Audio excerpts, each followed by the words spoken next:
नमस्कार, मैं डॉक्टर चंद्र किशोर Shastri, Brahmavarta PG college Mandhana Kanpur से। आज हम बात करते हैं बीए तृतीय सेमेस्टर विषय संस्कृत के पाठ्यक्रम पर, जिसका शीर्षक है संस्कृत नाटक एवं व्याकरण। अब सबसे पहले हम देखते हैं कि पाठ्यक्रम का उद्देश्य क्या है। जो यह पाठ्यक्रम रखा गया है बीए तृतीय सेमेस्टर संस्कृत विषय में प्रथम प्रश्न पत्र शीर्षक संस्कृत नाटक एवं व्याकरण के लिए, तो इस पाठ्यक्रम का उद्देश्य क्या है। इसका पहला उद्देश्य है नाट्य साहित्य की समझ, अर्थात संस्कृत नाट्य साहित्य को सामान्य रूप से समझने में आप सक्षम होंगे। दूसरा है पारिभाषिक ज्ञान, अर्थात नाटक की पारिभाषिक शब्दावली से छात्र सुपरिचित होंगे।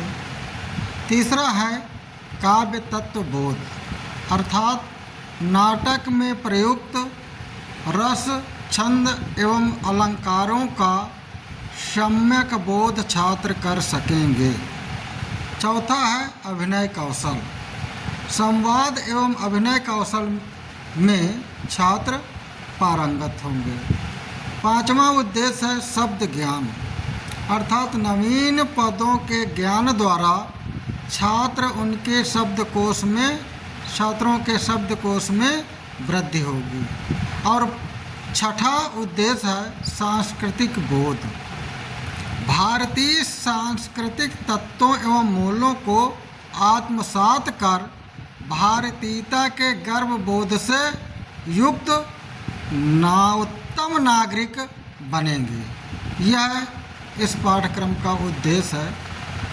अब हम बात करते हैं व्याकरण संबंधी उद्देश्य। तो व्याकरण संबंधी उद्देश्य के अंतर्गत पहला है शब्द सिद्धि प्रक्रिया, अर्थात व्याकरण परक शब्दों की सिद्ध प्रक्रिया से छात्र सुपरिचित होंगे। और दूसरा है वाक्य विन्यास कौशल, अर्थात व्याकरण शास्त्र के ज्ञान के माध्यम से शुद्ध वाक्य विन्यास कौशल का छात्रों में विकास होगा। यह उद्देश्य है। इस पाठ्यक्रम में व्याकरण का अध्ययन लघु सिद्धांत कौमुदी के माध्यम से किया जाएगा, जिसमें अजंत और हलंत प्रकरण शामिल है।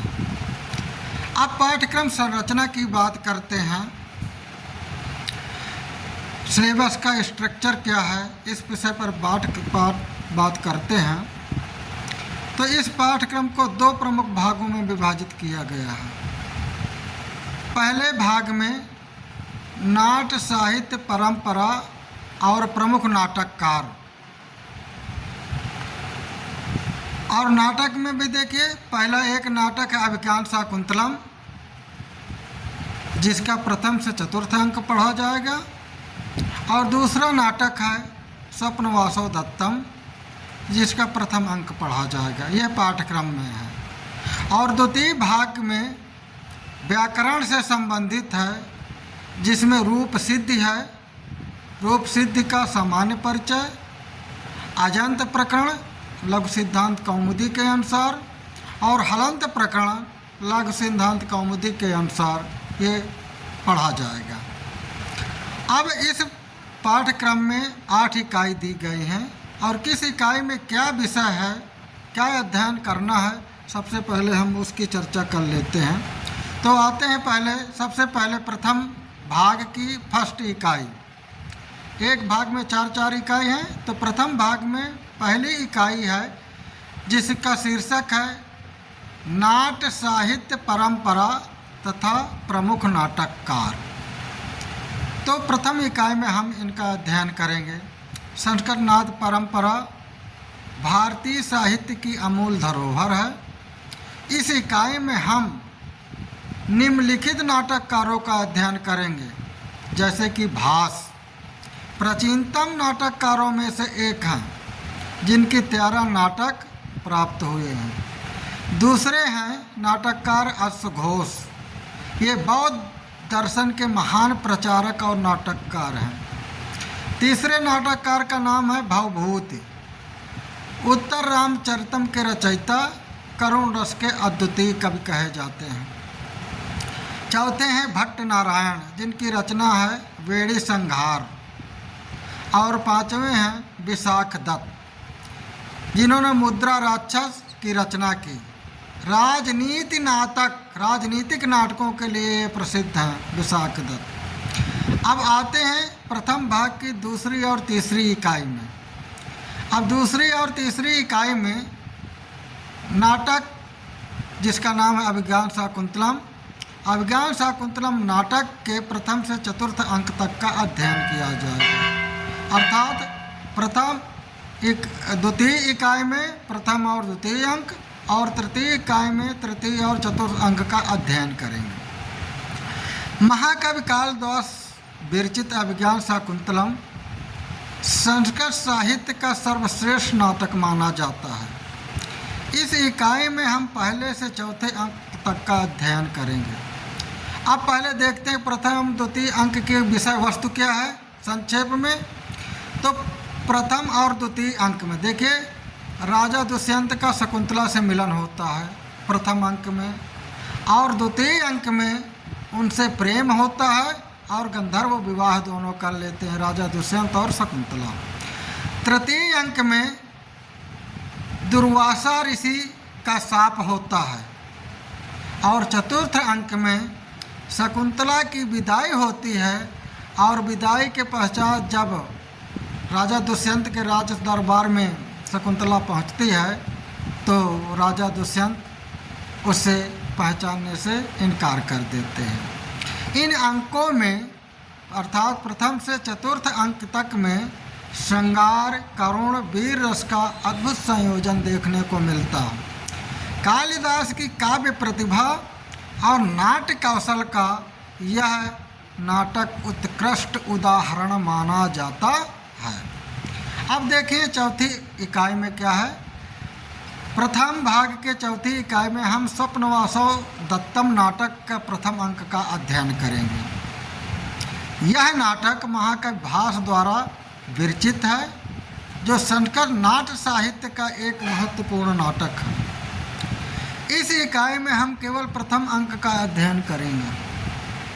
इसकी कथा वस्तु के संबंध में बात करते हैं तो कथा वस्तु में राजा उदयन और वासव दत्ता की प्रेम कथा पर आधारित यह नाटक राजनीतिक षड्यंत्र और त्याग की कहानी है।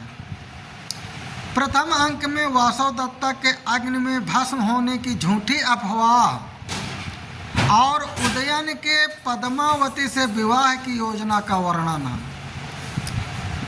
हम नाट्य की विशेषताओं पर बात करें तो कह सकते हैं कि संवाद लेखन की सरलता और प्रभावशीलता है, पात्रों का मनोवैज्ञानिक चित्रण है, राजनीतिक कूटनीति का सूक्ष्म निरूपण है, करुण और श्रृंगार रस का संयोजन है।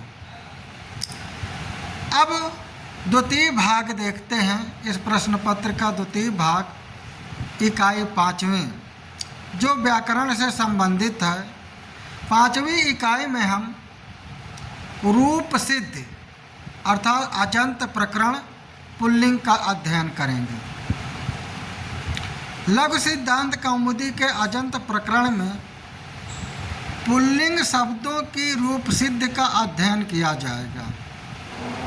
इस इकाई में निम्नलिखित शब्दों पर विशेष ध्यान दिया जाएगा, जैसे कि राम शब्द का आकारांत पुल्लिंग और सर्व शब्द का सर्वनाम, हरि शब्द का इकारांत पुल्लिंग, साधु शब्द का उकारांत पुल्लिंग। प्रत्येक शब्द के सभी विभक्तियों और वचनों में रूप सूत्र व्याख्या सहित पढ़ाए जाएंगे। इन सब का सूत्र व्याख्या सहित हमको अध्ययन करना है। अब द्वितीय भाग की 7वीं इकाई के बारे में छठी इकाई के बारे में बात करते हैं, जिसमें हम अजंत प्रकरण, स्त्रीलिंग और नपुंसक लिंग के बारे में अध्ययन करेंगे। इस इकाई में लघु सिद्धांत कौमुदी के अजंत प्रकरण के अंतर्गत स्त्रीलिंग और नपुंसक लिंग शब्दों की रूप सिद्ध का अध्ययन किया जाएगा। स्त्रीलिंग शब्द में जैसे रमा अकारांत स्त्रीलिंग, सर्वा सर्वनाम स्त्रीलिंग, मति इकारांत स्त्रीलिंग, और नपुंसक लिंग शब्द में जैसे कि ज्ञान अकारांत नपुंसक लिंग, वारी इकारांत नपुंसक लिंग। प्रत्येक शब्द के सभी विभक्तियों और वचनों में रूप सूत्र व्याख्या सहित पढ़ाए जाएंगे, इनका अध्ययन किया जाएगा। अब बात करते हैं द्वितीय भाग की 7वीं और 8वीं इकाई, जिसमें कि हलंत प्रकरण है।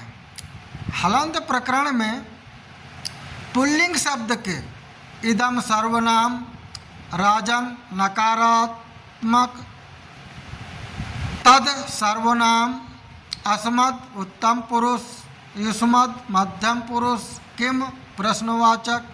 इसी तरह स्त्रीलिंग और नपुंसक लिंग में, स्त्रीलिंग में जैसे देखते हैं किम प्रश्नवाचक, अप पकारांत, इदम सर्वनाम। नपुंसक लिंग में जैसे इदम सर्वनाम, अहन नकारात्। इन इकाइयों में प्रत्येक शब्द के सभी विभक्तियों और वचनों में रूप सूत्र व्याख्या सहित अध्ययन करेंगे। अब बात करते हैं पाठ्यक्रम के सारांश पर। तो यह पाठ्यक्रम छात्रों को संस्कृत साहित्य और व्याकरण में एक व्यापक समझ प्रदान करने के लिए डिजाइन किया गया है। संस्कृत नाट्य परंपरा की बात करें तो इस भाग में संस्कृत नाट्य साहित्य की समृद्ध परंपरा का अन्वेषण किया गया, जिसमें भास, कालिदास और अन्य प्रमुख नाटककारों के योगदान शामिल हैं।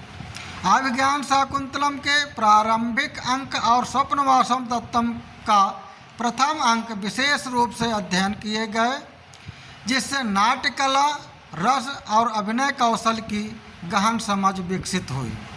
व्याकरण और रूप सिद्ध की बात करें तो पाठ्यक्रम का दूसरा भाग संस्कृत व्याकरण पर केंद्रित है, विशेष रूप से लघु सिद्धांत कौमुदी के अजंत और हलंत प्रकरणों पर। छात्रों ने पुल्लिंग, स्त्रीलिंग और नपुंसक लिंग शब्दों की रूप सिद्ध प्रक्रिया में महारत हासिल की, जिससे उन्हें शुद्ध संस्कृत लिखने और बोलने में सहायता मिली। इस पाठ्यक्रम का उद्देश्य न केवल भाषाई कौशल को बढ़ाना है, अपितु भारतीय सांस्कृतिक मूल्यों और विरासत के प्रति छात्रों में गहरा सम्मान विकसित करना भी है।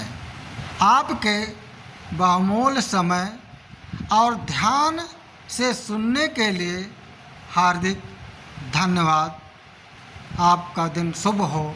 बहुत बहुत धन्यवाद।